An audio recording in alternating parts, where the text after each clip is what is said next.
Hey, Joel from Mindshare here. Let's talk about church and state. I got 3 points that I want to make. Number 1, church and state should be separated. Number 2, objectivism is not arbitrary. And number 3, humans must live by ideas. Point number 1.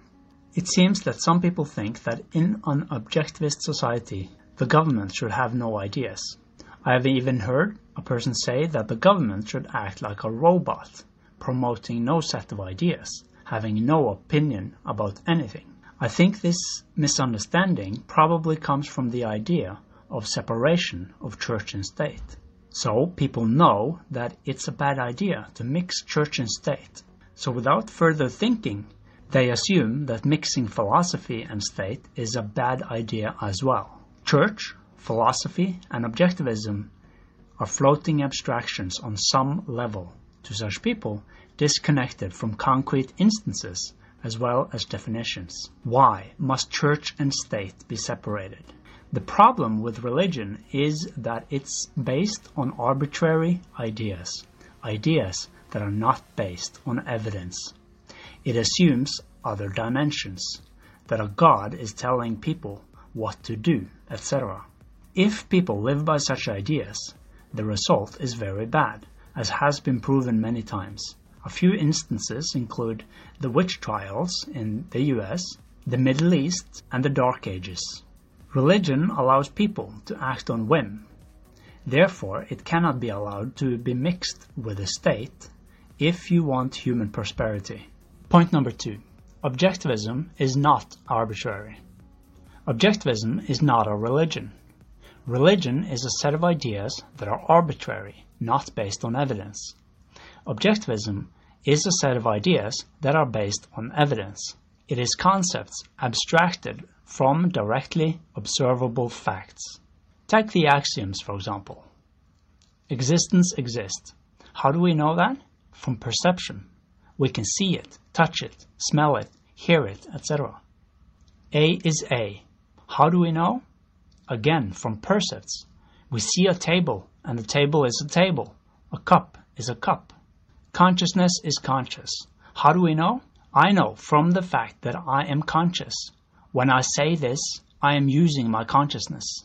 What is a human without consciousness? To my knowledge, it's a person in a coma.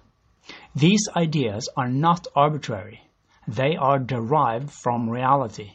And because objectivism is derived from reality, it is not only a possibility to integrate these ideas with a government, it is the only way to get a principled moral government.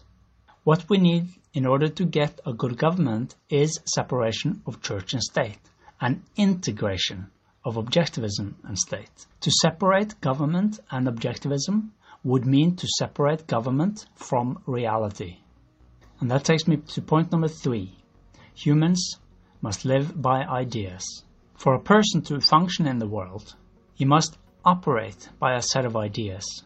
The alternative is to function by no idea. And then a person becomes like an animal, operating only on the perceptual level. An employee in government is a human, and that human is guided by ideas. They are not and should not try to be robots. They should be humans, living rationally. A government employee can be guided by objectivism or by something else. If they are guided by something else, it means something other than reason. It means something other than directly observable facts. It means something other than reality.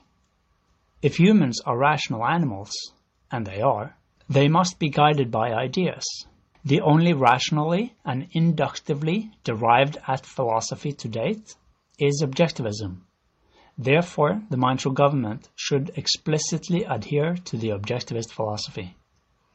Humans must live by ideas. Objectivism is an exceptionally good set of ideas. So summing up, there were 3 points that I made. Number 1, church and state should be separated. Point number 2, objectivism is not arbitrary.